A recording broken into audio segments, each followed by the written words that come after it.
యెహోషువ గ్రంథం 3వ అధ్యాయము 1వ వచనం.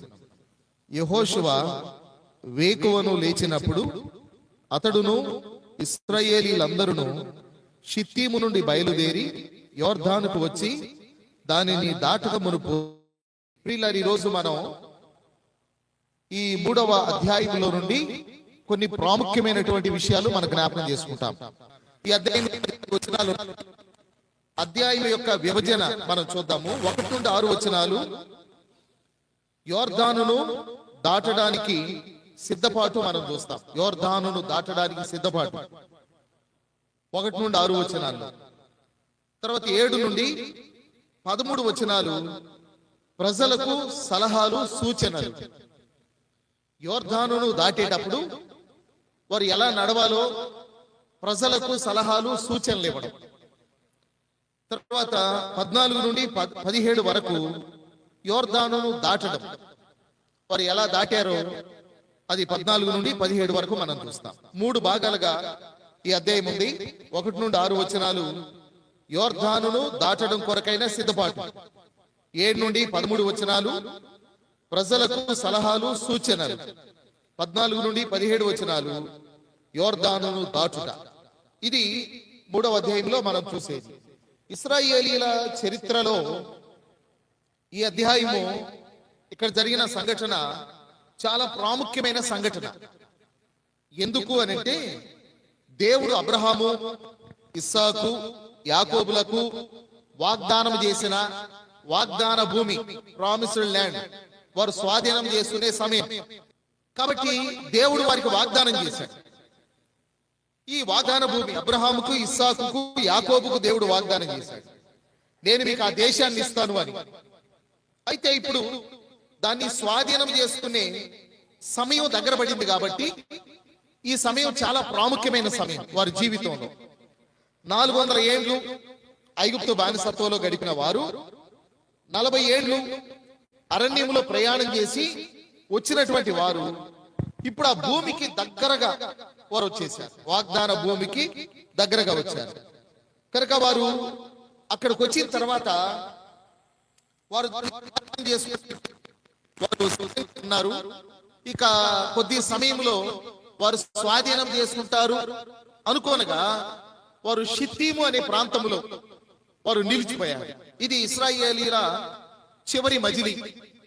అంటే వాళ్ళు అక్కడక్కడ విడిది చేస్తా వచ్చారు కదా. ఇప్పుడు ఎర్ర సముద్రాన్ని దాటంగానే వారు కొంత దూరం ప్రయాణం చేసి వారు సీను అరణ్యంలోకి వచ్చారు. ఆ తర్వాత వారు మారా దగ్గరకు వచ్చారు. మారా దగ్గర ఉండగా దేవుడు మారాను మధురంగా మార్చడం మనం ఎరుగుదుము. తర్వాత ఏలీము, తర్వాత సుక్కోతు, సోయను, ఇలాగ వాళ్ళు కాదేశు బర్నేయ, కొన్ని ప్రాంతాల్లో వారు విడిది చేశారు. అలాగ విడిది చేసి ప్రయాణం చేశారు. వారి యొక్క ప్రయాణ మజిలీలంతా ఇశ్రాయేలీల ప్రయాణ మజిలీలు. అది చివరి మజిలీ. ఇది కనుక చివరి విడిది ప్రదేశం షిత్తీము అనేది. ఇది ఎక్కడుంది అని అంటే యోర్దానుకు దగ్గరగా ఎరికోకు ఎదురుగా ఉంది. వారు యోర్దానును దాటారు అంటే ఎరికోను చేరుకుంటారు. ఇక అదంతా కూడా వాగ్దాన భూమి. అయితే ఇప్పుడు షిత్తీములో వారు అలాగా నిలిచిపోయి వారు అక్కడ ఉన్నారు. వారు వాగ్దాన భూమిని స్వాధీనము చేసుకొనుటకు వారు చేయవలసినటువంటి కొన్ని పనులు ఈ 3వ అధ్యాయంలో యెహోషువ గ్రంథంలో వ్రాయబడ్డాయి.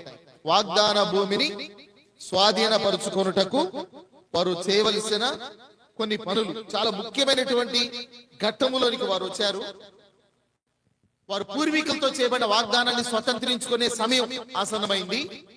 అయితే ఈ సమయంలో వారు చేయాల్సిన కొన్ని పనులు వారికి నిర్ణయించబడ్డాయి. అది 3వ అధ్యాయంలో మనం చూస్తాం. ఇప్పుడు చూడండి 3వ అధ్యాయంలో వారు ఏమేం చేయాలి అనంటే, 3వ అధ్యాయము 3వ వచనము ఇలాగుంది: మీరు మీ దేవుడైన యెహోవా నిబంధన మందసమును యాజకులైన లేవీయులు మోసుకొని పోవుట చూచునప్పుడు మీరున్న స్థలములో నుండి బయలుదేరి దాని వెంబడి వెళ్ళవలెను అని అన్నాడు. అంటే ఇప్పుడు వారు అక్కడి వరకు వారు పగల మేఘస్తంభం రాత్రి అగ్నిస్తంభంగా దేవుడు తోడుగా ఉండి వారు నడిపించిన విధానంలో వారు వచ్చారు. ఎదురుగా యోర్దాను ఉంది. యోర్దాను బాగా పొంగుతోంది. మనం ఆ వచనాల్లో మనం ఇందాక చూసినప్పుడు అది 14వ వచనంలో కోతకాలమంతయు యోర్దాను దాని గట్లన్నిటి మీద పొర్లి పారును అన్నాడు. బాగా వెడల్పుగా లోతుగా నీరు ప్రవహించే సమయం అది. చాలా ఉధృతంగా ప్రవహిస్తుంది. చాలా ఉధృతంగా ప్రవహించే సమయం. అలాంటి సమయంలో యోర్దాను దాటడం అంటే అదంతా సాదా సీదా విషయం కాదు. అది చాలా కష్టమైన విషయం. అయితే ఇప్పుడు యోర్దానును దాటాలి. దాని కొరకు దేవుడు వారికి ఇచ్చే సలహా యెహోషువ ద్వారా ఏమన్నాడు అని అంటే, యాజకులు మందసాన్ని మోసుకొని వారు బయలుదేరినప్పుడు వారి వెంబడి మీరు వెళ్ళాలి. ఇందులో మనం ఏం చూస్తాము అని అంటే, దైవిక నాయకత్వం మీద నమ్మకాన్ని ఉంచడం. యాజకులు మందసాన్ని మోసుకొని వారు ఎలా వెళ్తున్నారో వారి వెనకబడి వీరు కూడా వెళ్ళాలి. వారి అడుగుజాడలో వీరు నడవాలి. వారు ఎటు నుండి వెళితే అటు నుండి వీరు కూడా వెళ్ళాలి. కాబట్టి ఇది వారికి ఇవ్వబడిన సలహా. ఇలా మనం వెళ్ళొచ్చా, వెళ్ళకూడదా, వెళితే ఏమవుతుంది, ఇవన్నీ ప్రక్కన పెట్టి వారి నమ్మకాన్ని ఉంచి ఆ మందసాన్ని మోసే యాజకులు వెళుతున్న మార్గములో వీరు కూడా ప్రయాణం చేయాలి. కనుక దీన్ని ఏమన్నారంటే దైవిక నాయకత్వం మీద నమ్మకం ఉంచడం అనే దాన్ని మనం చూస్తా ఉన్నాం. కనుక కొన్నిసార్లు మనం ఈ నాయకత్వం మీద నమ్మకం ఉంచడం అనే దాన్ని మనం ప్రక్కన పెట్టేసి వాళ్ళు అంతే చెప్తారులే వాక్యం, మనం ఏం చేయాలనుకుంటే అది చేద్దాం అనుకుంటాం మనం. అందుకనే మనం వాగ్దానాన్ని స్వతంత్రించుకోలేకపోతున్నాం. వాగ్దాన భూమిని స్వతంత్రించుకోవాలి అంటే దైవిక నాయకత్వం మీద నమ్మకం ఉంచి ముందుకు సాగాలి. వాగ్దానాలు స్వతంత్రించుకోవాలంటే దైవిక నాయకత్వం మీద నమ్మకం ఉంచి వాక్యానికి విధేయతను చూపాలి. బైబిల్ గ్రంథంలో 2 మాటలు మీకు ఈ సందర్భంగా గుర్తు చేస్తాను. ఒకటి న్యాయాధిపతుల గ్రంథం 7వ అధ్యాయం. న్యాయాధిపతుల గ్రంథము 7వ అధ్యాయము 16వ వచనం. 7:16.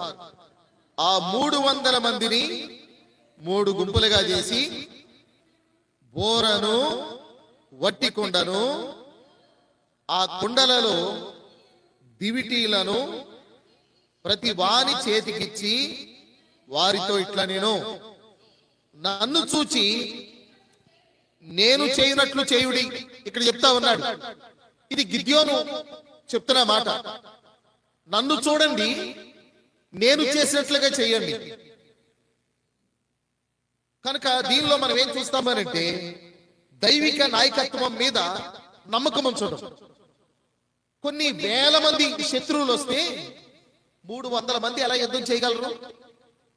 కొన్ని వేల మంది శత్రువులు ఇసుక వేస్తే రాలనంత మంది ఉన్నారంట.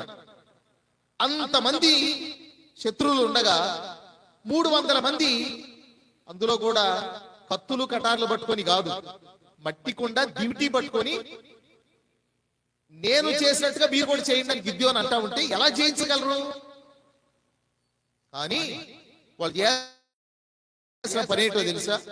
దైవిక నాయకత్వం మీద నమ్మకం ఉంచడం. అప్పుడే విజయాన్ని పొందగలుగుతారు వారు. కనుక అలాగా నమ్మకం ఉంచారు, గిద్యోను చెప్పినట్టుగా చేశారు, వారు విజయాన్ని పొందారు. తర్వాత ఇంకొక వచనాన్ని కూడా మీకు చూపిస్తాను. తెస్సలోనికీయులకు రాసిన మొదటి పత్రిక 2వ అధ్యాయము నేను చదువుతాను, మీరు గమనించండి. 13వ వచనం. ఆ హేతువు చేతను మీరు దేవుని గురించిన వర్తమాన వాక్యము మా వలన అంగీకరించినప్పుడు మనుష్యుల వాక్యమని ఎంచక అది నిజముగా ఉన్నట్టు దేవుని వాక్యమని దానిని అంగీకరించితిరి గనుక మేమును మానక దేవునికి కృతజ్ఞతాస్తుతులు చెల్లించుచున్నాము. ఆ వాక్యమే విశ్వాసులైన మీలో కార్యసిద్ధి కలుగు చేయుచున్నది అన్నాడు. అంటే మా వలన మీరు దేవుని వర్తమాన వాక్యాన్ని విన్నప్పుడు, అంగీకరించినప్పుడు మనుష్యుల వాక్యమని ఎంచలేదు, దేవుని వాక్యం అని ఇచ్చారు. కాబట్టి మనం వినేసి వదిలిపెట్టి వెళ్ళిపోతే మనకి ప్రయోజనం ఉండదు. కానీ విన్న దాని ప్రకారం మనం జీవించినప్పుడే వాగ్దానాలు స్వతంత్రించుకోగలుగుతాం. అందువలన మనం మొట్టమొదటిగా నేర్చుకునే ఒక మాట దైవిక నాయకత్వం మీద నమ్మకాన్ని ఉంచడం. రెండవది యెహోషువ గ్రంథం 3వ అధ్యాయం. వారు వాగ్దాన భూమిని స్వతంత్రించుకోవాలి అని అంటే వారు చేయాల్సిన రెండవ పని 3వ అధ్యాయము 5వ వచనం.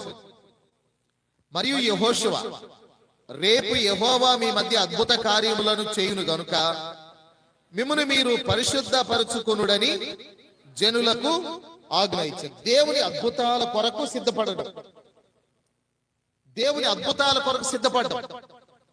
దేవుడు అద్భుతాలు చేయడానికి ఎప్పుడూ సిద్ధంగానే ఉన్నాడు.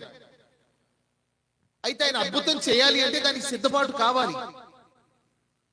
ఆయన నిన్న నేడు ఏకరీతిగా ఉన్న దేవుడు, ఆశ్చర్య కార్యములు చేయగలిగిన దేవుడు. అయితే దానికి మన దగ్గర నుండి ఆయన కోరుకునేది ఏంటంటే సిద్ధపాటును కోరుకుంటున్నాడు.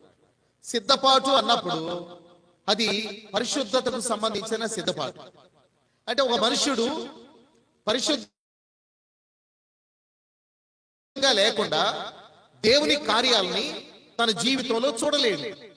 ఒక మనుష్యుడు పరిశుద్ధంగా బ్రతకకుండా దేవుని కార్యాలని తన కుటుంబంలో చూడలేడు.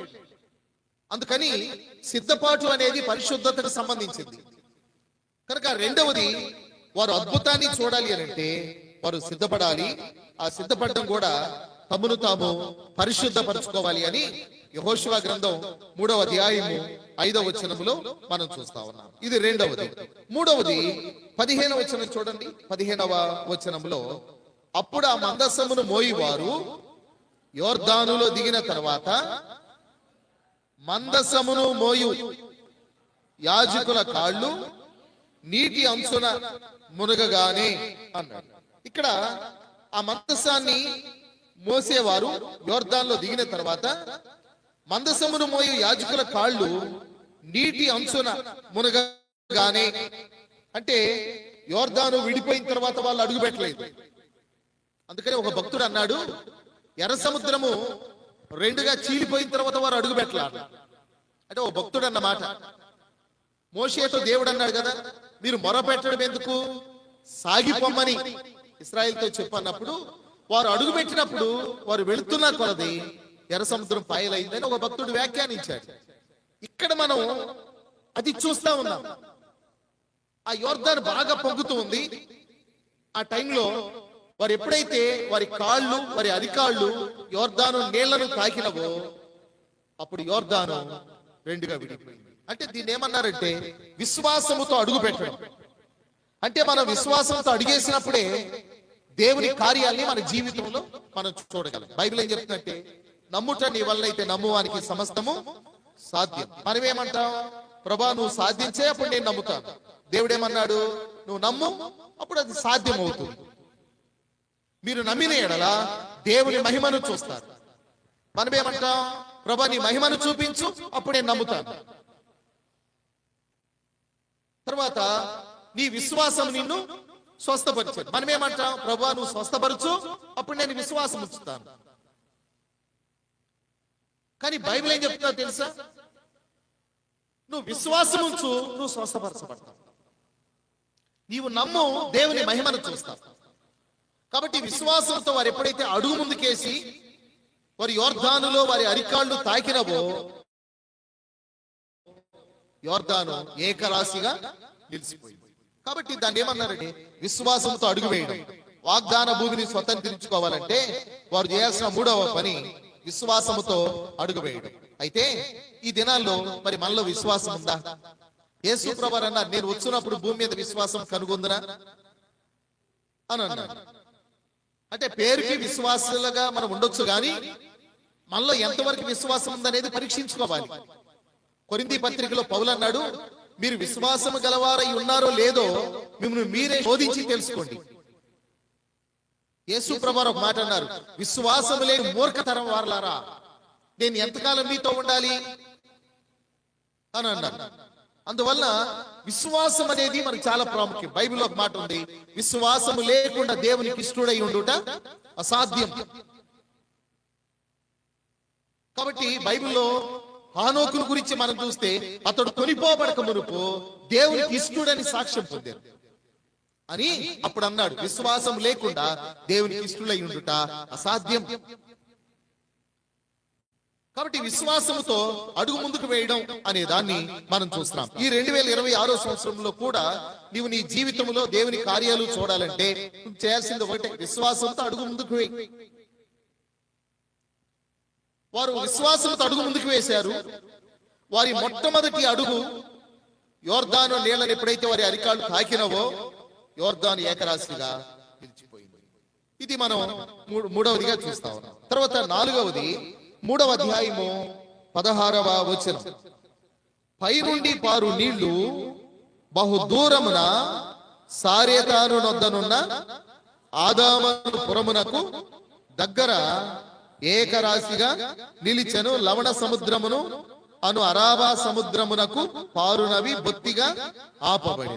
కాబట్టి వారు అక్కడ యోర్దానులో అడుగు పెట్టిన తర్వాత అది కళ్ళంత దూరాన ఏకరాశిగా నిలిచిన నీటిని చూశారు. దేవుని యొక్క శక్తిని గుర్తించారు. వారు కన్నులారా దేవుని కార్యాన్ని చూశారు, దేవుని శక్తిని గుర్తించారు. అప్పుడు వారు ఏం గమనించారు అని అంటే, ఏకరాశిగా నీళ్లు నిలుచున్నట్లుగా దేవుడు చేశాడు. ఎర్ర సముద్రం కూడా అలాగనే పాయలైపోయినప్పుడు అలాగ గోడలాగా నిలిచిపోయి ఉంటుంది. కొంతమంది ఏమన్నారు అని అంటే వాళ్ళ సొంత వ్యాఖ్యానం ఏంటంటే, చిలకరింపు బాప్తిస్మం ఎందుకు అని అంటే, ఎర్ర సముద్రం కూడా వారు వెళ్ళడాన్ని దాన్ని బాప్తిస్మంతో పోల్చాడు కదా పౌలు. అప్పుడు ఎర్ర సముద్రం కూడా వెళ్తున్నప్పుడు ఆ అలల శబ్దానికి వాటికి ఆ నీళ్లు ఎలాగ చింది ఉంటాయి, అందుకని చిలకరింపు బాప్తిస్మం అన్నారు. అసలు అలాగే ఏకరాశిగా నిలిచినప్పుడు కొద్దిగా నీళ్లు చెందాల్సిన అవసరం ఏముంది? దేవుడు ఏ పనన్నా చేసినప్పుడు ఆయన కొంత పని చేసి కొంత పని విడిచిపెట్టాడు. ఆయన దాన్ని పూర్తిగా చేస్తాడు. అవన్నీ గోడల్లాగా నిలిచిపోయినాయి. అంటే ఒక భక్తుడు దాన్ని ఏం వ్యాఖ్యానించాడు అని అంటే, ఐస్ కనుక గడ్డగట్టినప్పుడు ఎలాగా గోడ కట్టినట్టు ఉంటుందో అలా గోడ కట్టినట్టుగా అయిపోయిందంట. ఆ తర్వాత దేవుడు గాలి విసిరినట్లుగా చేసినప్పుడు మరలా ఆ సముద్రం కలిసిపోయిందని వ్యాఖ్యానించారు. దేవునికి ఏదైనా సాధ్యమే, కానీ ఎలా సాధ్యపడి ఉంటుందో అనుకోవడానికి మనం అనుకునేటువంటి విషయాలు అవి మాత్రమే. అయితే ఈ నీళ్లు ఏకరాశిగా నిలవడాన్ని వారు చూచారు. అంటే దేవుని యొక్క శక్తిని వారు గుర్తించారు. అది 4వది, దేవుని శక్తిని గుర్తించడం. తర్వాత 5వది ఇదే యెహోషువ గ్రంథం 3వ అధ్యాయము 17వ వచనం, జనులు ఎరుక ఎదుటను దాటగా యెహోవా నిబంధన మందసమును మోయు యాజకులు యోర్దాను మధ్య ఆరిన నేలను స్థిరముగా నిలిచిరి అని రాయబడి ఉన్నది. స్థిరముగా నిలుచుట, ఇది కూడా చాలా ప్రాముఖ్యం. వారు యోర్దాను మధ్య ఆరిన నేలన వారు స్థిరంగా నిలవబడ్డారు, ప్రజలు దాటే వరకు. కనుక వారు స్థిరంగా నిలవబడ్డారు. అల్లంత దూరాన ఆదాము అనేటువంటి ప్రదేశంలో నీళ్లు ఏకరాశిగా నిలవబడ్డం చూస్తా ఉన్నారు. ఒక్కొక్కసారి మన మనసు స్థిరంగా ఉండదు. ఒకవేళ మనం గనక అక్కడ ఉంటే మనకు మధ్యలో ఒక డౌట్ వచ్చింది, పొరపాటున మరలా వచ్చేస్తే నీళ్లు అని. నీళ్లు విడిపోయినాయి, ఏకరాశిగా నిలవబడ్డాయి. అల్లంత దూరాన ఆదాము అనేటువంటి ప్రదేశంలో ఆ ప్రాంతంలో నీళ్లు ఏకరాశిగా నిలవబడ్డాయి. అవి కళ్ళ ముందు కనబడతాయి, దూరంగా కళ్ళ ముందు కనబడతా ఉన్నాయి. కానీ మధ్యలో సందేహం వస్తుంది మనకి, ఎందుకంటే మనకు సందేహాలు చాలా ఎక్కువ. కానీ వారి మనస్సు ఎంత స్థిరంగా ఉందో, వారు స్థిరంగా నిలవబడ్డారు అంటే వారి మనస్సు కూడా స్థిరంగా ఉంది. అందుకనే బైబిల్లో ఉన్న మాట ఏంటంటే, మీరు అస్థిరులు కాక మీరు స్థిరులుగా ఉన్నారు. మీరు స్థిరులను కదలని వారును ప్రభు కార్యాభివృద్ధి యందు ఎప్పటికీ ఆసక్తులై ఉండుడి. మీరు అస్థిరమైన మనసు కలిగిన వారుగా ఉండొద్దు, మీరు స్థిరంగా ఉండండి. మనం ఈ 2026 సంవత్సరంలో ప్రభు మన నుండి ఏం కోరుకుంటున్నారు అని అంటే, దేవుని వాక్యాన్ని నమ్మి మనం స్థిరంగా ఉండాలి. ప్రభు అక్కడ దగ్గరగా ఉన్న ఈ దినాలు కొంతమంది చంచల మనస్కులు అయిపోయేవారు, కొంతమంది ప్రభుని విడిచి వెనక జారిపోయేవారు, కొంతమంది విశ్వాసం నుండి తొలగిపోయేవారు. కానీ మనం ఎలా ఉండాలంటే స్థిరముగా ఉండాలి. కాబట్టి ఇక్కడ మనం చూస్తా ఉన్నాము, ఇది 5వది, వారు స్థిరముగా నిలిచి ఉండడం. తర్వాత 17వ వచనంలోనే 2వ భాగం, చివరి 2 వచనాలు మనం చూస్తే, జనులందరూ యోర్దానును దాటుట తుదముటు వరకు ఇశ్రాయేలీలందరూ ఆరిన నేల మీద దాటుచు వచ్చిరి అనే మాట మనం చూస్తా ఉన్నాం. అంటే దీన్ని ఒక భక్తుడు ఏమని వ్యాఖ్యానించాడు అంటే, ఆ భాగాన్ని ఉద్దేశ్యంలో ఐక్యత అన్నాడు. ఉద్దేశ్యంలో ఐక్యత. వారందరికీ ఒకే ఉద్దేశం, వాగ్దాన భూమిని స్వతంత్రించుకోవాలి. దానిలో వరకున్న ఐక్యత, ఉద్దేశంలో ఐక్యత ఆ యోర్దానును దాటేటట్టుగా చేసింది. కనుక ఒకసారి ఒక ఆయన నయాగరా జలపాతాన్ని ఇదని చాదరికి దాటిన తర్వాత ఒక వైరు మీద దాటాడంట. దాటిన తర్వాత అందరూ చప్పట్లు కొడితే ఆయన అన్నాడు, నేను మరలా దాటగలనని మీరు నమ్ముతున్నారంటే ఆ దాటగలమన్నారు. మరలా దాటిన తర్వాత ఒక ఇసుక మూట భుజాన్ని వేసుకొని, నేను దీన్ని దాటగలనని మీరు నమ్ముతున్నారంటే అందరూ మేము నమ్ముతున్నామన్నారు. ఎందుకంటే 2 సార్లు ఇటు అటు దాటాడు కాబట్టి. ఆయన బరువైన 50-60 కేజీలు బరువున్న ఇసుక మూట తన భుజాన్ని వేసుకొని దాని మీద దాటాడు. ఆయన అందరూ చప్పట్లు కొట్టారు. నేను ఒక మనిషి నా భుజం మీద మోసుకొని నేను దాటగలనని నమ్ముతున్నారంటే అందరూ నమ్ముతున్నామన్నారు. మరి మీరు ఎవరైనా వస్తారా అని అడిగాడు. మేము నమ్ముతున్నాం, నువ్వు ఒక మనిషిని మోయగలవని ఇదని చాదరికి అని అందరూ అన్నారు, నమ్ముతున్నామని. కానీ ఒక్కరు కూడా ముందుకు రాని, నేను వస్తాను. కాబట్టి మనం చాలా సార్లు ఇలానే ఉంటాం. మన యొక్క ఉద్దేశంలో ఐక్యత అనేది ఉండదు. మన వాగ్దానాన్ని ఎందుకు స్వతంత్రించుకోలేము అనంటే, ఈ యోర్దానును దాటేటప్పుడు ఎన్నో సందేహాలు రావచ్చు. కొంతమంది దాటడానికి ముందుకు రాకపోవచ్చు.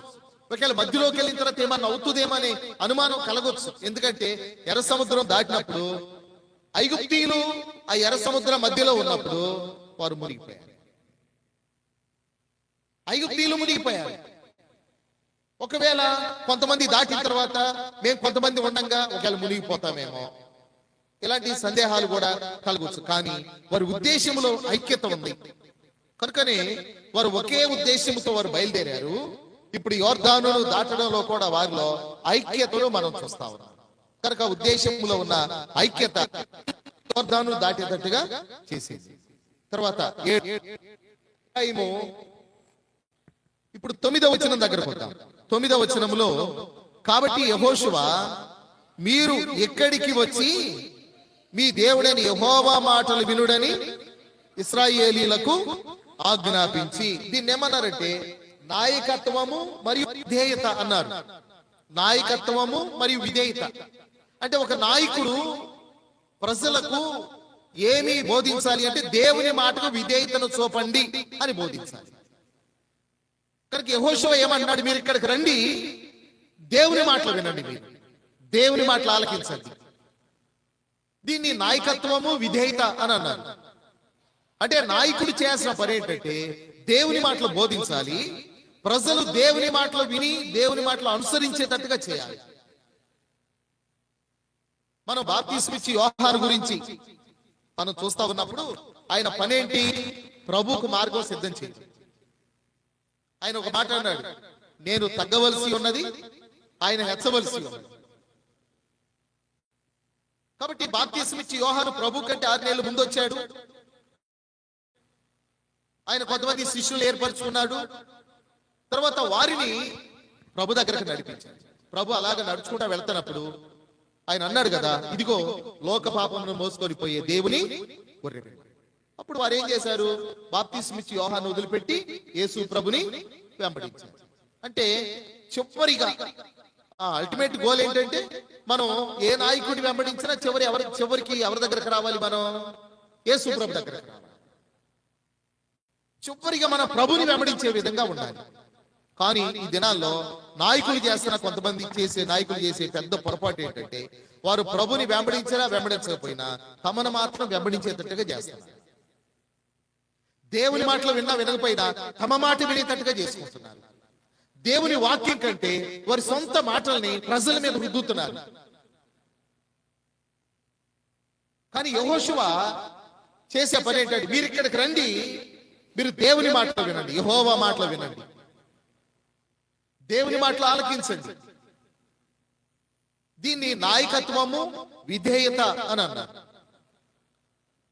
తర్వాత చివరిగా ఈ భాగంలో 10-11 వచనాల్లో, ఈ అధ్యాయంలో ఉన్న ముఖ్యమైన విషయాల్లో 10-11 వచనాల్లో వారితో ఇట్లా, నేను సర్వలోక నాథుని నిబంధన మందసము మీకు ముందుగా యోర్దానును దాటబోచున్నది గనుక జీవము గల దేవుడు మీ మధ్యనున్నాడనియు ఆయన నిశ్చయముగా మీ ఎదుట నుండి కనానీయులను, హిత్తీయులను, హివ్వీయులను, పెరిజ్జీయులను, గెర్గేషీయులను, అమోరీయులను, యెబూసీయులను వెళ్ళగొట్టునని దీని వల్ల మీరు తెలుసుకుంటారు. అంటే దీనిలో దేవుని విశ్వాస్యత మనం చూస్తాం. యెహోషువ చెప్తున్నాడు, ఇదిగో దేవుడు ఇలాగా మీ ఎదుట నుండి పలానా వారిని వెళ్ళగొట్టి ఈ భూమిని మనకిస్తాడు.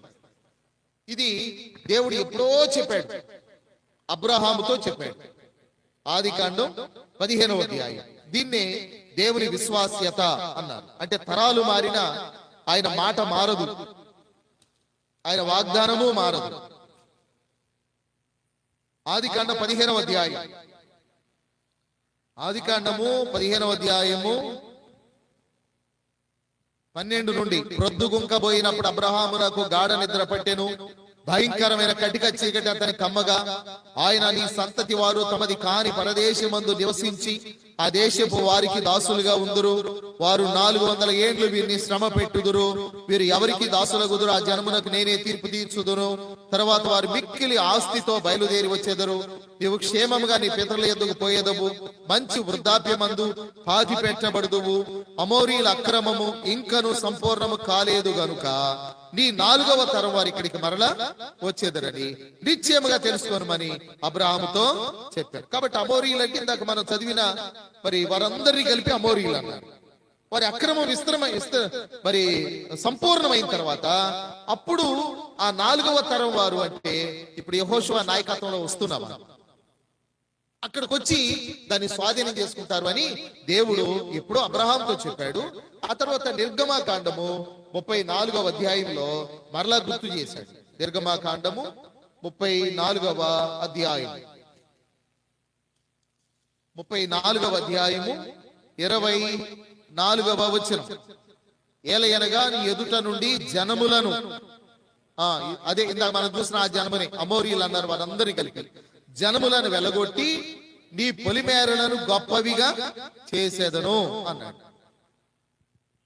తర్వాత యెహోషువ గ్రంథం ఇందాక మనం 3వ అధ్యాయంలో 10-11 వచనాల్లో ఆ వాగ్దానాన్ని గుర్తు చేశాడు యెహోషువ. తర్వాత 15వ అధ్యాయంలో 15వ అధ్యాయము యెహోషువ గ్రంథం 15వ అధ్యాయము 14వ వచనం. అక్కడ నుండి కాలేబు అనాకు యొక్క 3 కుమారులైన శేషయి, అహీమాను, తల్మయి అను అనాకీయుల వంశీయులను వెళ్ళగొట్టి వారి దేశమును స్వాధీనపరుచుకొనేను. అంటే ఆ ప్రాంతమంతా 3 భాగాలుగా ఉంది. ఈ 3 భాగాలు అనాకు అనేటువంటి వ్యక్తి యొక్క 3 కుమారులు పంచుకున్నారు. శేషయి, అహీమాను, తల్మయి అనేవారు. వారు అనాకీయుల వంశీయులు. వారిని వెళ్ళగొట్టి ఆ దేశాన్ని స్వాధీనం చేసుకున్నారు. దీన్నే దేవుని విశ్వాస్యత అన్నారు. కాబట్టి తరాలు మారినా, యుగాలు మారినా ఆయన మాట మారదు, ఆయన వాగ్దానం మారదు. ఆయన ఏదైతే వాగ్దానం చేశాడో అబ్రహాము, ఇస్సాకు, యాకోబులకు, అది ఇప్పుడు యెహోషువ ద్వారా దేవుడు నెరవేర్చి దాన్ని స్వాధీనం చేసుకునేటట్టుగా దేవుడు చేశాడు. అందుకని దేవుని విశ్వాస్యత, దాన్ని వారు నమ్మాలి. ఇప్పుడు 8 విషయాలు మనం చూసాం. వారు వాగ్దాన భూమిని స్వతంత్రించుకోవాలి అని అంటే ఈ 8 విషయాలు వారు గుర్తించాలి. దైవిక నాయకత్వం మీద నమ్మకం ఉంచాలి, దేవుని అద్భుతాల కొరకు సిద్ధపడాలి, విశ్వాసముతో అడుగు పెట్టాలి, దేవుని గుర్తించాలి, స్థిరముగా నిలిచి ఉండాలి, ఉద్దేశముల ఐక్యత అనేది కావాలి, నాయకత్వము మరియు విధేయత, అందులో దేవుని మాటకు లోబడాలి, ఆ తర్వాత దేవుని విశ్వాస్యతను వారు గుర్తించాలి. ఈ 8 వారు చేసినప్పుడే వారు వాగ్దాన భూమిని స్వతంత్రించుకోగలుగుతారు. అయితే దీనికంటే ఇంకొక ప్రాముఖ్యమైనది, అది అన్నిటికంటే ముందు ఉండాల్సింది. ఆ తర్వాత ఇవన్నీ కూడా అది మొదటి వచనములో, యెహోషువ గ్రంథం 3వ అధ్యాయము మొదటి వచనములో మనం చూస్తా ఉన్నాం. యెహోషువ వేకువను లేచినప్పుడు అతడును ఇశ్రాయేలీలందరూ షిత్తీము నుండి బయలుదేరి, చాలు వారు చేసిన పనుల్లో మొట్టమొదటి పని ఏం చేయాలి తెలుసా? వారు షిత్తీమును విడిచిపెట్టాలి, షిత్తీము నుండి బయలుదేరాలి. ఈ షిత్తీముని దీన్ని ఏమన్నారంటే అకాసియా అని పిలిచారు. అకాసియా అంటే అకాసియా చెట్ల ప్రదేశము అన్నారు దాన్ని. అకాసియా అని పిలువబడే చెట్లు అక్కడ విస్తారంగా ఉంటాయి అంట. అందుకని షిత్తీముకి అకాసియా అనేటువంటి మరి ఒక పేరు ఉంది. అయితే ఈ షిత్తీములో వాళ్ళు విడిది చేశారు. ఇప్పుడు షిత్తీమును విడిస్తే తప్ప వారు వాగ్దాన భూమిని స్వతంత్రించుకోలేదు. కనుక వారు వాగ్దాన భూమిని స్వతంత్రించుకోవడానికి కీలకమైనటువంటి ఒక పని షిత్తీమును విడవడం. అసలు షిత్తీము అనే ప్రాంతానికి ఎప్పుడొచ్చారు? ఇందాక మనం ఒక మాట విన్నాము, వారు విడిది చేసిన ప్రదేశాల్లో చివరి ప్రదేశం, వాగ్దాన భూమిలోనికి వెళ్ళక మునుపు చివరి ప్రదేశం షిత్తీము, చివరి మజిలి షిత్తీము. ఈ షిత్తీములో వారు ఎప్పుడు దిగారు? దిగిన తర్వాత ఏం జరిగింది అక్కడ? ఇప్పుడు షిత్తీమును విడిస్తే తప్ప వారు ఎందుకు ఆ దేశాన్ని స్వాతంత్రించుకోలేరు? ఆ విషయాలు మనం చూడాలి అని అంటే ఎప్పుడు ఎక్కడ వారు షిత్తీములో దిగారో, విడిది చేశారో అది మనం చూడాలి. ఇప్పుడు సంఖ్యాకాండంలోనికి వెళదాము. సంఖ్యాకాండము 25వ అధ్యాయం.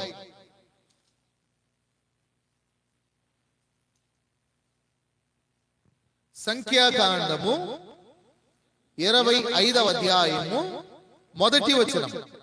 ఇశ్రాయేలీయులు షిత్తీములో దిగి ఉండగా ప్రజలు మోయాబు రాండ్రతో వ్యభిచారము చేయసాగిరి అన్నాడు. ఇశ్రాయేలీయులు షిత్తీములో దిగారు.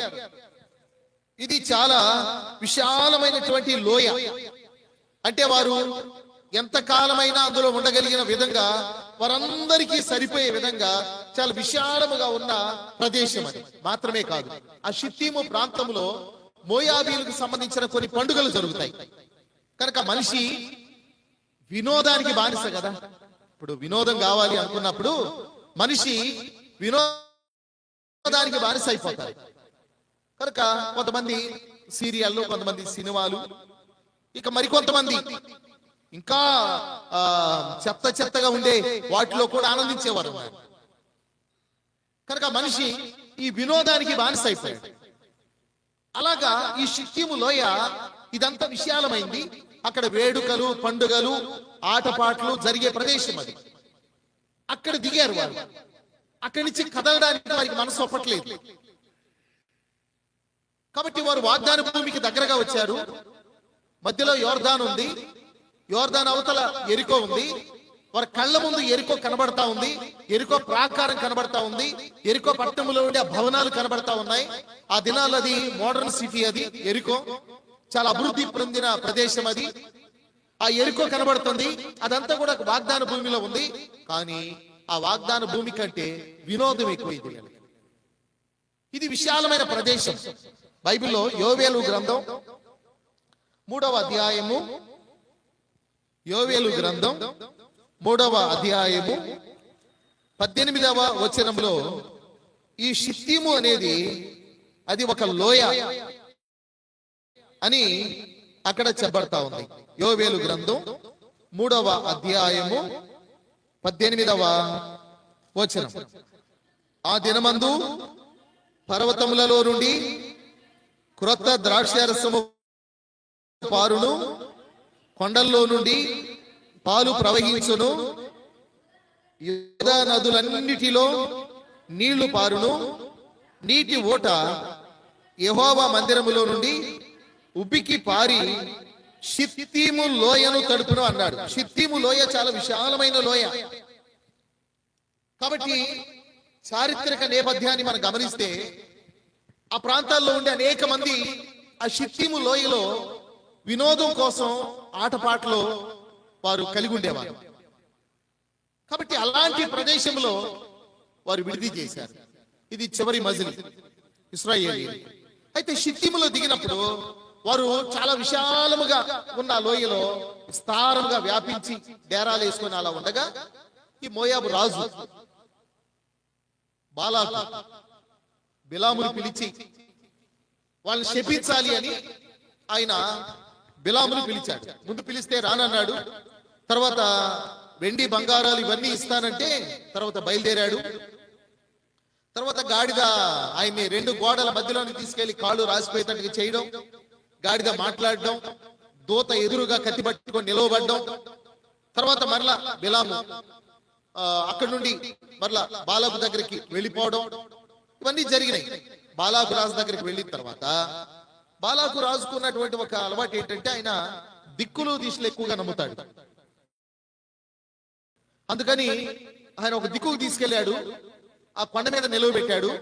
ఈ దిక్కు నుండి చూడు, నువ్వు శపించగలవు ఇశ్రాయేలీయులను అన్నాడు. కానీ అతడు నోరు తెరిస్తే బిలాము నోట ఆశీర్వచనమే కానీ శాపం వచ్చిన రాలి. అరే, ఈ దిక్కు నుండి ఆ శాపం రాలేదు కాబట్టి ఇంకొక దిక్కుకు తీసుకెళ్ళాడు. ఆ దిక్కున నిలవబెట్టి ఇక్కడి నుంచి శపించు అన్నాడు. ఆ దిక్కుకు తీసుకెళ్ళినా శాపం వచ్చిన రాలి. అక్కడి నుండి ఇంకొక దిక్కుకు తీసుకెళ్ళాడు. చివరికి 4 దిక్కులకు తీసుకెళ్ళినా దిక్కులేదు. ఆయన నోట ఆశీర్వచనం తప్ప శాపవచనము రాలేదు. ఇక ఏం చేయాలో అర్థం కాలేదు బాలాకు.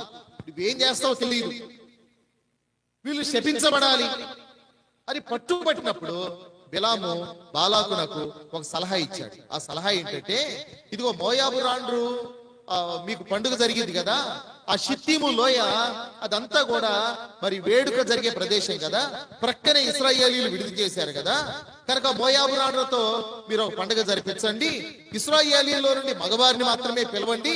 అప్పుడు వారు వచ్చి ఏం చేస్తారు అంటే, వీరు ఈ మొలేకు తర్వాత ఇంకా ఇతర దేవతలను వారు ఆరాధిస్తారు కదా, వాటిని పూజించున్నట్లుగా, విగ్రహాలకు బలి అర్పించిన వాటిని తినున్నట్లుగా, అది తిన్న తర్వాత ద్రాక్షరసము త్రాగునట్లుగా, ఆ తర్వాత మత్తులగునట్లుగా, ఆ తర్వాత మోయాబు రాండ్రతో వ్యభిచారం చేయనట్లుగా చేస్తే చాలు, దేవుడే వారిని శపిస్తాడని చెప్పాడు.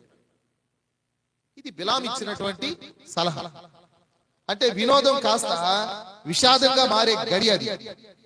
సంఖ్యాకాండం 31వ అధ్యాయం, సంఖ్యాకాండము 31వ అధ్యాయము 31:16, 31వ అధ్యాయం 16వ వచనం. ఇదిగో బిలాము మాటను బట్టి పెయోరు విషయములో ఇశ్రాయేలీల చేత యెహోవా మీద తిరుగుబాటు చేయించిన వారు వీరు కారా, అందుచేత యెహోవా సమాజములో తెగులు పుట్టి ఉండేను కదా అన్నాడు. బిలాము మాటను బట్టి పెయోరు విషయములో ఇశ్రాయేలీల చేత యెహోవా మీద తిరుగుబాటు చేయించిన వారు వీరు కారా అన్నాడు. ఏంటి బిలాము మాట? ఇది మనం ప్రకటన గ్రంథం 2వ అధ్యాయంలో చూడగలం. ప్రకటన గ్రంథము 2వ అధ్యాయం, ప్రకటన గ్రంథము 2వ అధ్యాయము 14వ వచనం. అయినను నేను నీ మీద కొన్ని తప్పిదములు మోపవలసి ఉన్నది, అవేవనగా విగ్రహములకు బలి ఇచ్చిన వాటిని బిలాము బోధన అనుసరించు వారు నీలో ఉన్నారు. కనుక బిలాము బాలాకి చెప్పిన మాట ఏంటి అని అంటే, ఇదిగో జారత్వం చేయనట్లు, విగ్రహాలకు బలిచ్చిన వాటిని తినునట్లు ఇశ్రాయేలీయులు చేస్తే వారే శిక్షింపబడతారు. ఇంకా దేవుని శిక్ష, దేవుని ఉగ్రత వారి మీదకి వచ్చిందని చెప్పాడు. అలా దేవుని ఉగ్రత వారి మీదకి వచ్చింది. వారు ఎంతమంది చనిపోయారో తెలుసా? ఆ దినాన దేవుని ఉగ్రత వారి మీదకి వచ్చినప్పుడు సంఖ్యాకాండం 25వ అధ్యాయం, 25వ అధ్యాయము 9వ వచనం, 25:9. 24,000 మంది ఆ తెగులు చేత చనిపోయారు. 24,000 మంది ఆ తెగులు చేత చనిపోయారు. కాబట్టి ఈ మాటలు మనం గమనిస్తా ఉన్నప్పుడు ఆ షిత్తీము లోయ వినోదాన్ని కలిగించిన లోయ, కానీ చివరికి అది విషాదాన్ని మిగిల్చిన లోయ. కాబట్టి వారు ఆ షిత్తీమును విడిచిపెడితే తప్ప వారు వాగ్దాన భూమిని స్వతంత్రించుకోలేదు. అయితే షిత్తీములో అక్కడే కాలం గడుపుతూ వచ్చారు. అయితే ఇప్పుడు దేవుని మాట ఏంటంటే, మీరు ఎన్నాళ్ళు షిత్తీమును విడవకుండా ఉంటారు? మనం బైబిల్లో కొన్ని మాటలు ఇలా చూస్తూ ఉంటాం కదా, మీరెన్నాళ్ళు రెండు తలంపుల మధ్య తడబడుచుందురు. మీరు ఎన్నాళ్ళు 2025 అయిపోయింది, 2026లో కూడా వచ్చారు. ఇంకా షిత్తీములో ఉన్నట్టుగానే ఆ వినోదాల్లో ఇంకా ఆటలోనే మునిగిపోయి ప్రభు రాకడ గురించి ఆలోచన చేయకుండా, సిద్ధపడకుండా, పాత వాటిని విడిచిపెట్టకుండా మీరెన్నాళ్ళు 2 తలంపుల మధ్య తడబడుచుందురు. యెహోషువ గ్రంథం 18:3లో ఒక మాట అన్నాడు. యెహోషువ గ్రంథం 18:3లో మీరెన్నాళ్ళు ఆ దేశమును స్వాధీనపరచుకోకుండా కడువు చేసెదరు. యెహోషువ గ్రంథం 18:3. అమ్మ మళ్ళీ చదువు. కావున యెహోషువ ఇశ్రాయేలీయులతో ఇట్లా నేను, మీ పితరుల దేవుడైన యెహోవా మీకిచ్చిన దేశమును స్వాధీనపరచుకొనకుండా వెళ్లకుండా మీరెన్నాళ్ళు తడువు చేసేదరు అన్నాడు. ఇందాక మనం చూసాం, మీరెన్నాళ్ళు 2 తలంపుల మధ్య తడబడుచుందురు. ఇక్కడ అన్నాడు, మీరు మీ పితరులకు వాగ్దానం చేసిన భూమిని మీరు స్వాధీనం చేసుకోకుండా ఎన్నాళ్ళు మీరు తడువు చేయుదురు అన్నాడు. ఇంకొకటి సామెతల గ్రంథం 1వ అధ్యాయం, సామెతల గ్రంథం 1వ అధ్యాయం 22వ వచనం. ఎట్లనగా, జ్ఞానము లేని వారులారా మీరెన్నాళ్ళు జ్ఞానము లేని వారిగా ఉండగోరుదురు. అపహాసకులారా మీరెన్నాళ్ళు అపహాస్యము చేయుచు ఆనందింతురు. బుద్ధిహీనులారా మీరెన్నాళ్ళు జ్ఞానమును అసహ్యించుకొందురు అన్నాడు. ఎన్నాళ్ళు ఇలాగా? కొంతమంది ఇదే కాలక్షేపం, షిత్తీములో ఇశ్రాయేలీయులు ఉన్నట్టుగా ఇక వెళ్ళిపోయిన తర్వాత బైబిల్ ఆడబడేస్తారు, తింటారు, ఎవరి దగ్గర కూర్చుంటారు. కాలక్షేపం, అపహాస్యం, వినోదం, లోక విషయాలు. కనుక కొంతమంది ఎప్పుడు ఇతరులు ఎగతాళి చేస్తూ ఉండేటువంటి వారు, వాళ్ళని అపహాసకులారా మీరు ఎన్నాళ్ళు అపహాస్యం చేస్తారు. అలాంటి వారు కూడా ఉన్నారు. వాళ్ళ పిల్లల గురించి, వీళ్ళ పిల్లల గురించి, వాళ్ళ కుటుంబాల గురించి, వీళ్ళ కుటుంబాల గురించి చెప్పుకుందే వారికి అసలు నిద్రపడదు.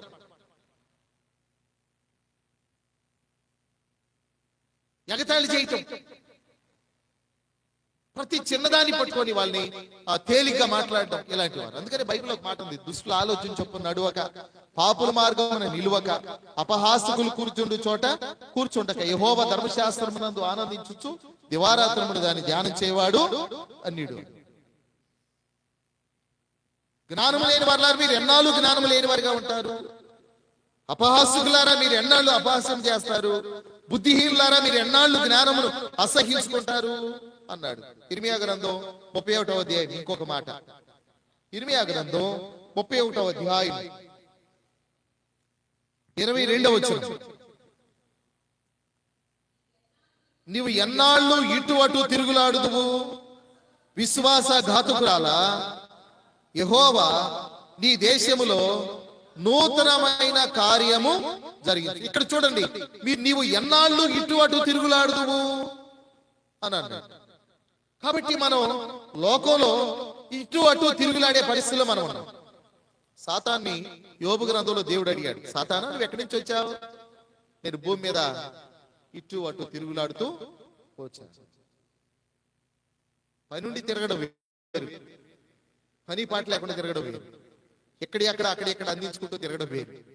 నేను అందించుకుంటూ అన్నాను, మన భాషలో ముట్టించుకుంటూ తిరగడం వేరు. నువ్వు ఎన్నాళ్ళు ఇటు అటు తిరుగులాడుదువు. కాబట్టి షిత్తీమును విడవకపోతే నువ్వు వాగ్దానాన్ని స్వతంత్రించుకోలేవు. షిత్తీము అనేది ఒక వినోద ప్రదేశం, కానీ చివరికి అది విషాదాన్ని మిగిల్చింది.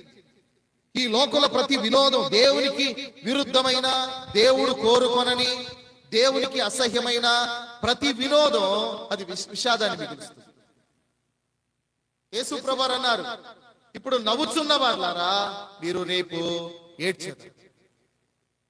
మీరు ఇప్పుడు నవ్వుచున్న వారులారా మీరు రేపు ఏడ్చెదరు, ప్రలాపించేదరు, దుఃఖించేదరు. కాబట్టి మనము షిత్తీమును విడవకపోతే వాగ్దాన భూమిని మనం స్వతంత్రించుకోలేము. కాబట్టి మనము షిత్తీమును విడవడం అంటే ఈ లోక సంబంధమైనటువంటి వాటిని మనం విడిచిపెట్టాలి.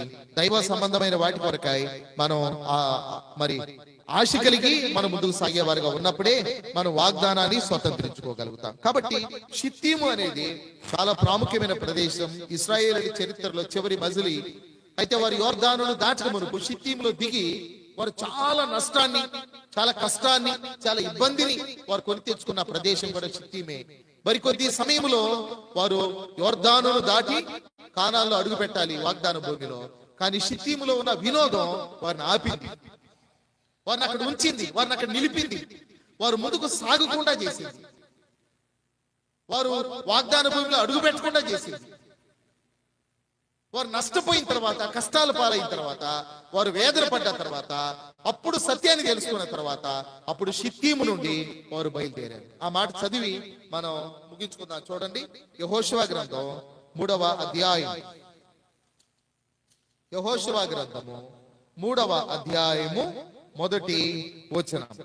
యెహోషువ వేకువను లేచినప్పుడు అతడును ఇశ్రాయేలీలందరూ షిత్తీము నుండి బయలుదేరి యోర్దానునకు వచ్చి దానిని దాటక మునుపు అక్కడ నిలిచింది. కాబట్టి వారు వేకున లేచినప్పుడు అతడును ఇశ్రాయేలీలందరూ షిత్తీము నుండి బయలుదేరి అనేటువంటి మాట మనం చూస్తా ఉన్నాం. కాబట్టి ఈ రోజు మనం 2026 జనవరి 1వ ఆదివారం మనం నేర్చుకున్న గొప్ప మాట, షిత్తీము నుండి మనం బయలుదేరాలి.